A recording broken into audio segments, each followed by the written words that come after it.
떠나가니라. 아멘. 우리 옆에 계신 분들, 좌우에 계신 분들 인사하겠습니다. 사랑합니다. 축복합니다. 이번 주말이 12월 25일 크리스마스입니다. 아까 광고 때도 잠깐 말씀드렸지만 그 성탄 예배에 또 작은 선물을 준비하려 합니다. 오셔서 작은 선물도 받아가 주시면 감사하겠습니다. 작년에는 저희가 이맘때쯤 비대면으로 예배를 드렸습니다. 그래서 성탄 예배도 비대면으로, 그리고 송구영신 예배도 비대면으로 했습니다. 그에 비하면 사실 지금 그때보다 더 많은 확진자들이 나오고 있긴 하지만 그럼에도 불구하고 또 대면으로 예배를 드릴 수 있다는 게 감사한 일이고, 또 감사하지만 항상 주의하고 조심해야 되는 일이라고 생각합니다. 어쨌거나 이런 주님의 은혜 가운데서 우리가 있는데, 코로나가 발생한 지 한 2년이 되어 가죠. 지난 2년 동안 많은 일들이 있었고 또 많은 변화들이 있었습니다. 그럼에도 불구하고 이렇게 주의를 기억하며 불편하고 어렵지만 또 하나님 앞에 나와서 예배하시는 그런 믿음의 본을 보이시는 우리 성도님들을 주님의 이름으로 축복합니다. 물론 그러지 못한 분도 계시고 또 그 와중에도 우리의 믿음이 이전과 같지 않고 옅어지고 또 믿음이 흐트러진 분도 계실 줄 압니다. 올 연말을 보내며 또 내년에는 다시 한번 그런 믿음을 세워가는 우리 문화촌제일교회 성도들이 다 되시면 좋겠습니다. 특별히 올 한 해를 돌아보면서 내게 가장 기억에 남는 일은 뭐가 있을까 한번 생각해 보십시오. 가장 감사했던 일, 그리고 한 해 동안 기적 같은 일은 내게 무엇이 있었을까 한번 돌아보시면 좋겠습니다. 오늘이 크리스마스의 기적이라는 제목으로 오늘 말씀을 전합니다. 크리스마스의 기적, 내게 있어서 크리스마스의 기적은 뭘까? 사실 크리스마스의 기적은 2000년 전에 그 첫 번째 크리스마스가 있는 첫 번째 성탄이 오는 그때에 이미 시작된 일입니다. 오늘은 그 첫 번째 성탄과 관계해서 뗄래야 뗄 수 없는 세 명의 인물에 대해서 좀 생각해 보면서 크리스마스의 기적에 대해서 같이 좀 나눠보고자 합니다. 첫 번째는 마리아입니다. 마리아는 우리가 방금 읽었던 누가복음 1장 26절과 27절에 이렇게 나오고 있죠. 여섯째 달에 천사 가브리엘이 하나님의 보내심을 받아 갈릴리 나사렛이란 동네에 가서 다윗의 자손 요셉이라 하는 사람과 약혼한 처녀에게 이르니 그 처녀의 이름은 마리아라. 마리아라는 이름이 여기서 등장하죠.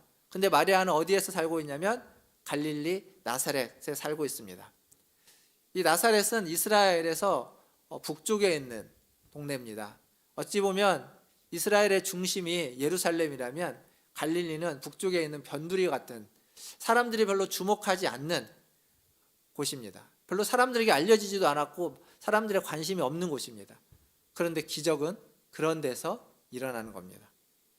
우리가 26절부터 오늘 본문을 읽었는데 26절 앞부분, 이 누가복음 1장이 시작해서 앞부분의 그 대부분의 내용은 어떤 내용이냐면 엘리사벳이라고 하는 나이 많은 여인이 잉태한 아이를 갖는 이야기가 앞에 나옵니다. 근데 그 이야기의 배경은 어디냐면 성전입니다. 성전이고 그리고 예루살렘입니다. 즉 예루살렘에 있는 성전에서 이 사가랴라고 하는 제사장에게 가브리엘이 나타나서 엘리사벳이 아이를 갖게 되는 얘기가 그 앞부분에 계속 나옵니다.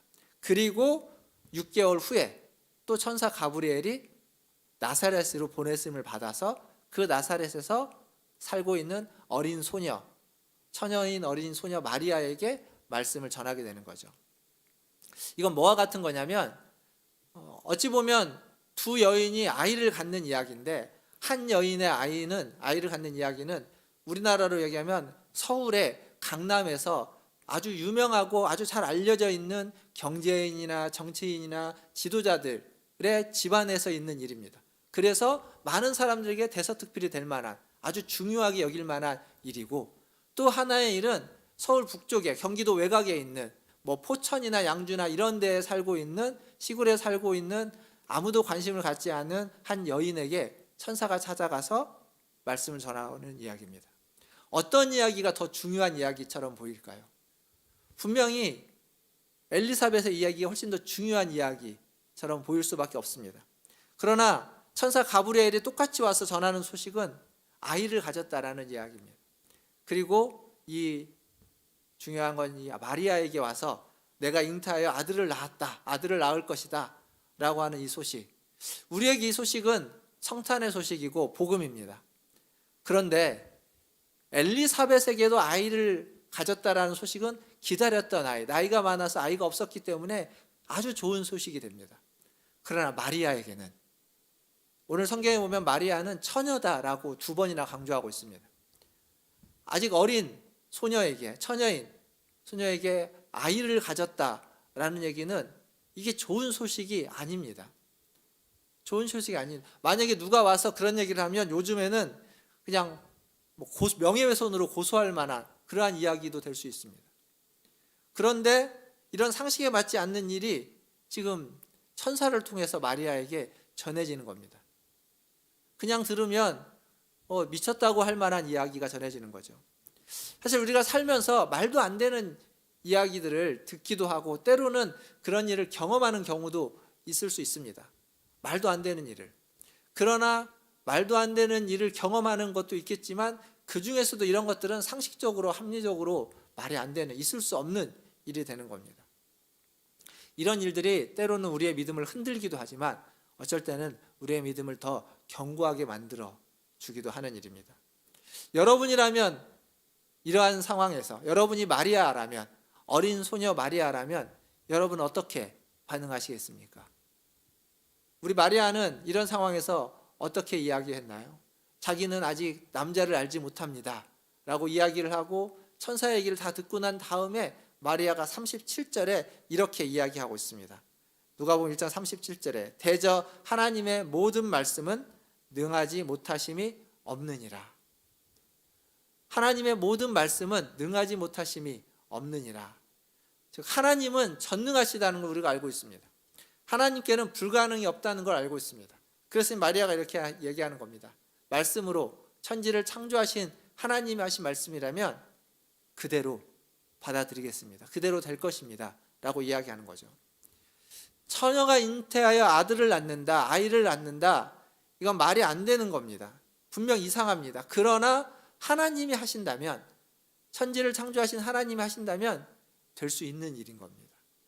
우리는 할 수 없는 일이고 이상한 일이고 말이 안 되는 일이지만 창조주이신 하나님이 하신다면 피조물은 우리에게는 있을 수 있는, 이루어질 수 있는 일이라는 겁니다. 이건 뭘 알 때 필요하냐면 내가 피조물이고 하나님이 창조주라는 사실을 정확하게 알고 있을 때 이런 고백이 나올 수 있는 겁니다. 38절에 마리아가 또 이렇게 얘기하죠. 마리아가 이르되 주의 여종이오니 말씀대로 내게 이루어지리이다 하매 천사가 떠나가니라. 이게 마리아의 믿음이고 마리아의 신앙 고백입니다. 주의 말씀대로 내게 이루어지리이다. 내가 어떤 존재인지 아는 거죠. 그리고 그 말씀을 하시는 그 천사를 보내신 하나님이 어떤 분인지 마리아는 알고 있는 겁니다. 사랑하는 성도 여러분, 하나님의 기적, 하나님이 행하시는 기적을 경험하고 싶다면 그 기적 앞에 우리는 항상 우리의 순종이 있어야만 합니다. 우리가 순종할 때 하나님의 기적이 우리에게 찾아오고 기적을 경험할 수 있습니다. 나의 생각과 욕심, 내 고집, 내 상식, 기적은 언제나 그걸 넘어서 있는 겁니다. 내 상식과 내 고집과 내가 생각하는 합리적인 것, 이성적인 것을 넘어서는 것이 기적입니다. 그래서 기적을 경험하려면 그것을 넘어서야만 경험할 수 있습니다. 그 안에 있으면, 그 상식과 합리적인 것 안에 머물러 있으면 기적을 경험할 수 없는 겁니다. 그것을 넘어설 때 우리에게 필요한 건 주의 말씀대로 이루어지리이다 라고 하는 우리의 순종입니다. 크리스마스의 기적은 이렇게 마리아의 순종을 통해서 우리에게 찾아온 겁니다.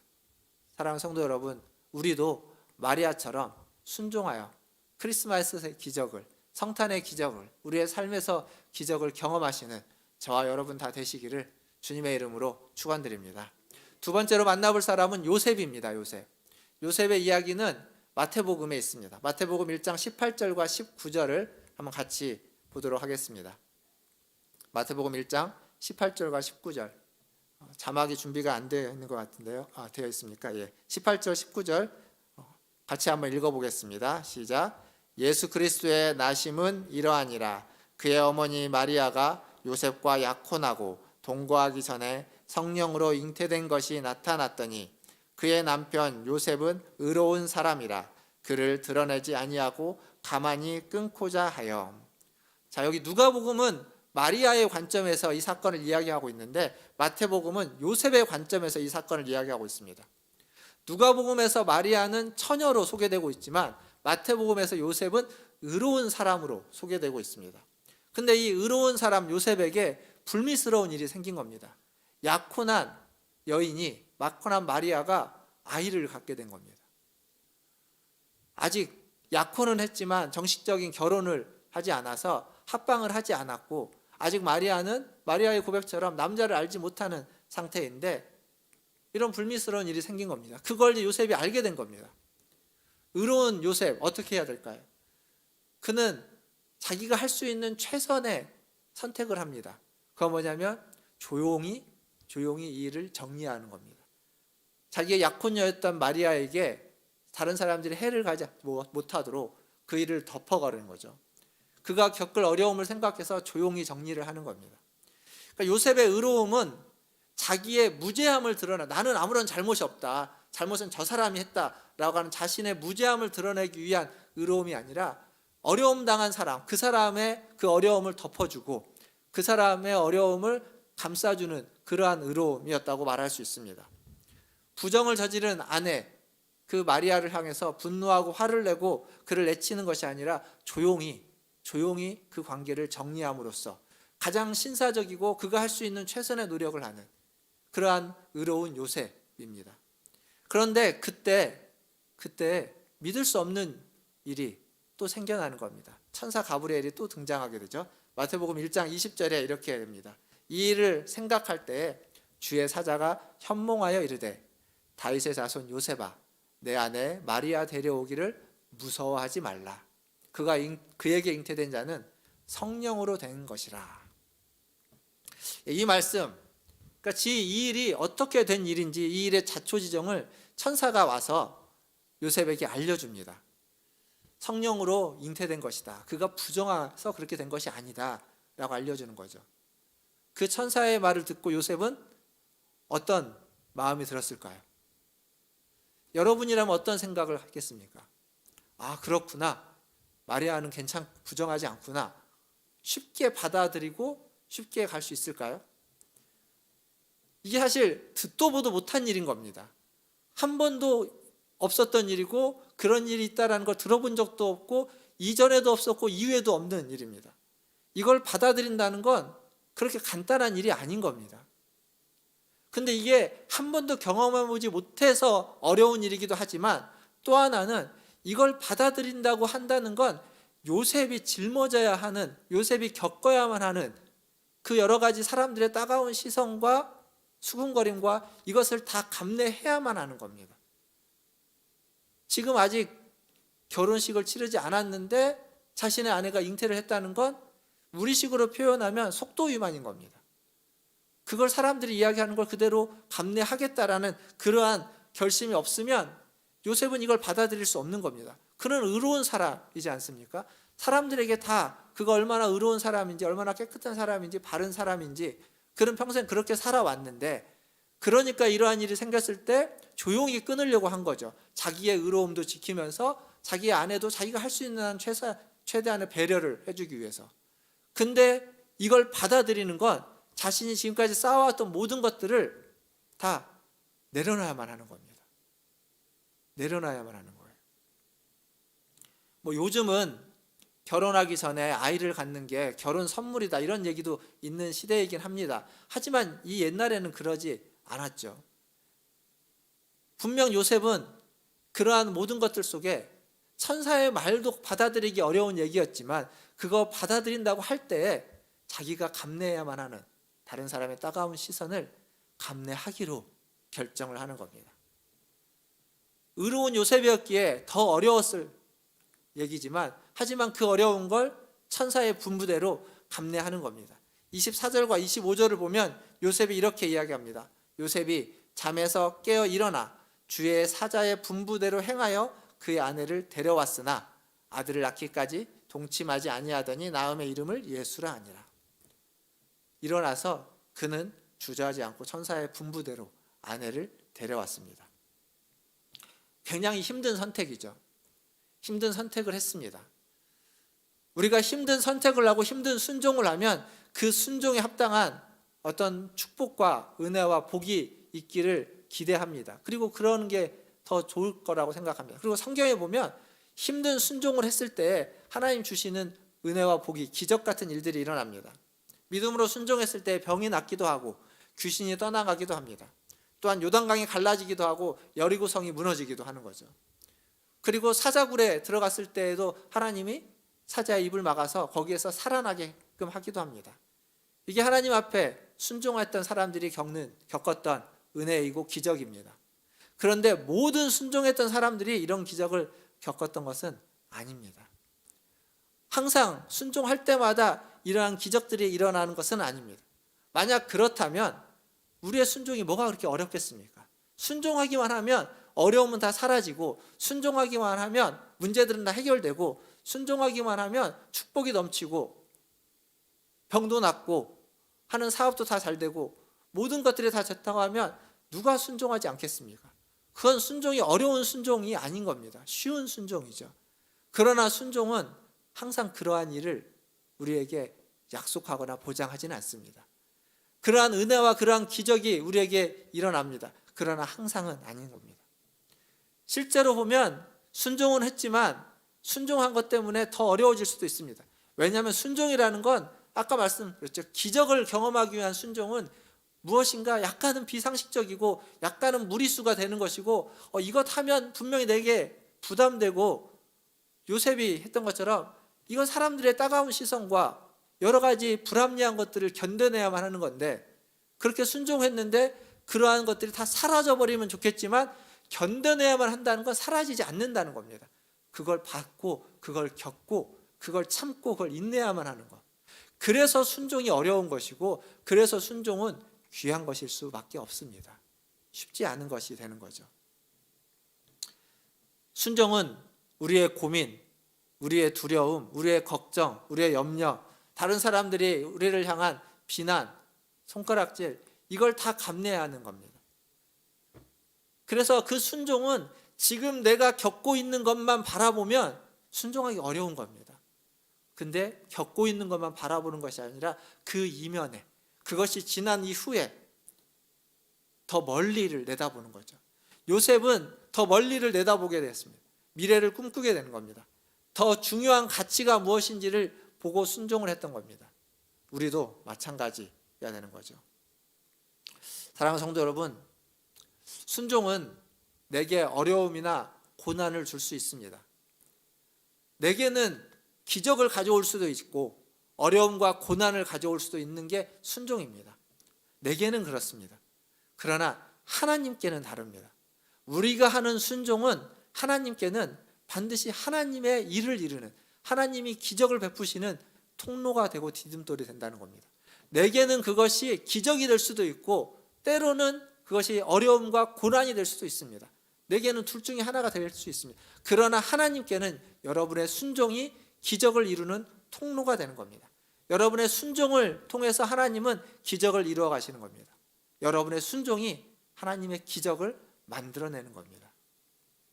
요셉의 순종, 요셉에게는 큰 어려움이었지만 그 순종을 통해서 크리스마스의 기적은, 성탄의 기적은 이루어지는 겁니다.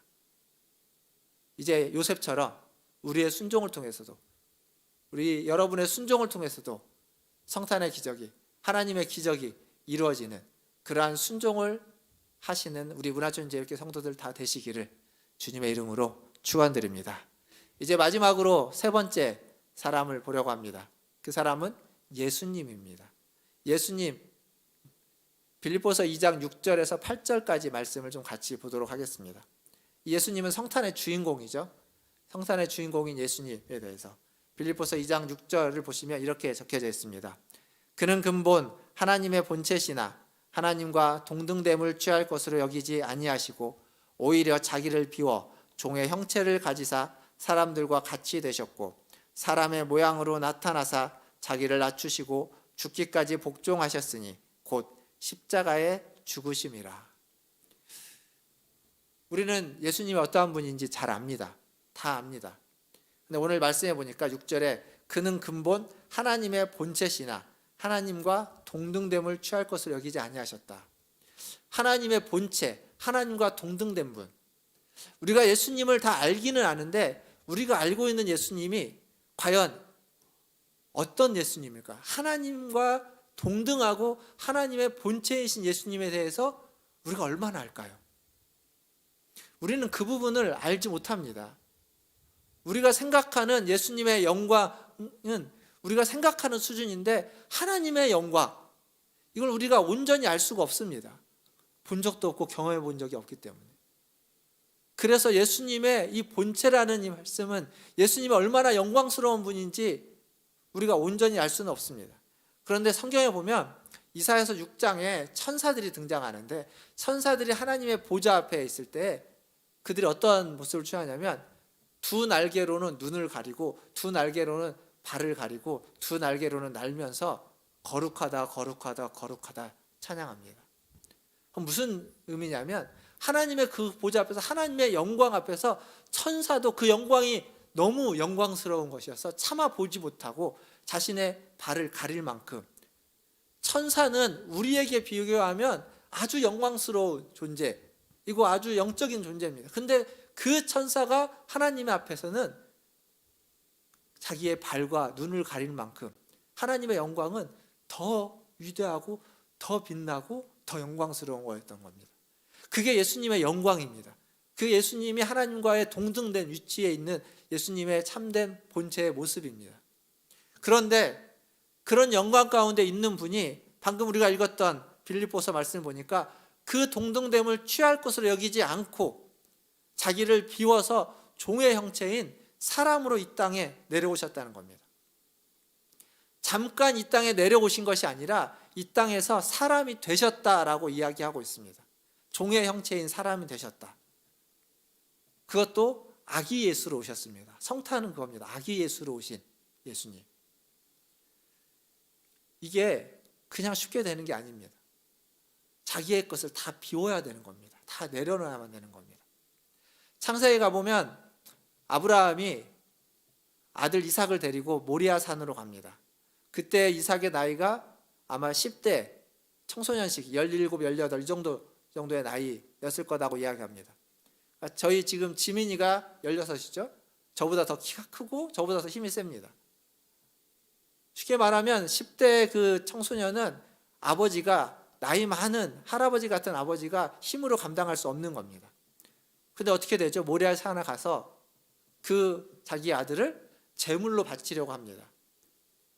이삭이 버텼으면, 이삭이 아버지 무슨 짓이냐고 하면서 버텼으면 아브라함은 이삭을 잡을 수가 없습니다.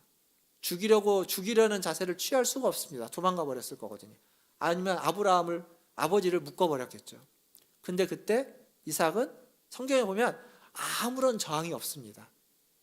아브라함이 칼을 빼들고 죽이려 가는 그 순간에도 이삭은 그냥 가만히 있는 양처럼 있습니다. 순종한 겁니다. 이해할 수는 없지만, 왜 그러는지 다 알 수는 없지만 그냥 아버지의 뜻에 따른 겁니다. 지금 예수님도 마찬가지입니다. 아버지의 그 하나님의 구원 계획에 예수님은 순종한 겁니다. 자신의 영광을 뒤로 하고 다 모든 것들을 뒤로 하고 그것에 순종해서 이 땅에 오신 것, 그것을 기억하고 그것을 기념하는 게 크리스마스입니다. 성탄입니다. 우리가 매년 성탄을 기억하면서 기뻐할 수 있는 건 바로 예수님의 순종이 있었기에, 아버지의 뜻에, 아버지의 계획에, 아버지의 칼자루에 순종했기에 우리는 이 크리스마스를 기념하고 기억하고 은혜를 누릴 수 있는 겁니다. 그래서 크리스마스는 그 자체로 기적입니다. 더 설명할 필요 없고 그 자체가 예수님이 이 땅에 우리를 위해서 오셨다, 아기 예수로 오셨다, 그 자체로 기적입니다. 그냥 하나의 휴일이거나 즐거운 날이거나 그리고 어떤 성인이 태어난 날이 아닙니다. 위대한 현자가 태어난 날이 아니라 크리스마스는 우리에게 주어진 기적의 날인 겁니다. 이런 기적 앞에서 우리는 무엇을 해야 될까요? 이런 기적 앞에서 우리는 무엇을 할 수 있겠습니까? 마리아의 기적, 마리아의 순종, 요셉의 순종, 그리고 예수님의 순종. 이 순종이 우리에게 크리스마스의 기적을 가져왔습니다. 그 기적 앞에서 우리가 할 수 있는 것, 우리가 해야만 하는 것도 저는 똑같다고 생각합니다. 순종입니다. 크리스마스를 그대로 받아들이고 크리스마스를 기뻐하고 크리스마스를 기억하고 크리스마스를 기념하며 누릴 뿐만 아니라 그 크리스마스의 기적을, 그 성탄의 기적을 다른 사람들과 나누고 다른 사람들에게 이야기하고 다른 사람들에게 전하는 것, 그것이 우리가 크리스마스의 기적 앞에서 그 기적을 경험한 자로서 해야만 하는 일입니다. 말씀을 맺겠습니다. 말씀을 맺으면서 20세기 초에 전 세계에 비극적인 일이 두 번 일어납니다. 그거 뭐냐면 세계대전이죠. 1차 세계대전과 2차 세계대전이 일어납니다. 1차 세계대전은 1914년에 일어납니다. 근데 세계대전이 일어나고 한 6개월쯤 지난 후에 1914년 12월 크리스마스가 다가옵니다. 근데 이 크리스마스에 프랑스의 서부전선이라고 하는 곳, 그때 당시의 전선 중에 가장 치열해서 참호를 파고 오랫동안 대치하면서 독일군과 프랑스와 영국군, 연합군이 대치하면서 매일매일 싸우면서 수많은 사람들이 전쟁으로 죽어가는 그때 크리스마스가 다가옵니다. 1914년 12월 24일 크리스마스가 다 이브가 되는 거죠. 전쟁 중인데 크리스마스라고 뭘 할 수 있겠습니까? 라고 생각하기 쉽지만 1914년 12월 24일에는 무슨 일이 일어나냐면 그 대치되고 있는 그 참호를 파고 대치되고 있는 그곳에 크리스마스가 임합니다.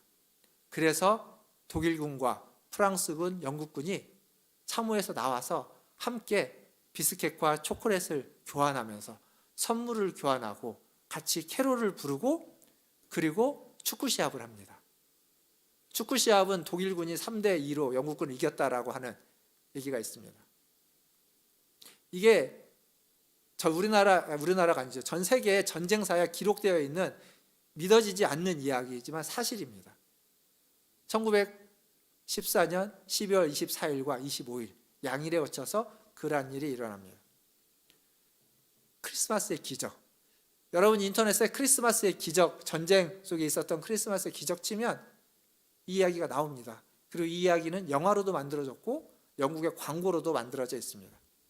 그러니까 크리스마스는 인간의 욕심 때문에 자기가 무엇인가 더 갖고자 하는 욕심 때문에 발생한 전쟁 가운데에서도 기적을 만들어낸 것이 크리스마스이고 성탄절입니다.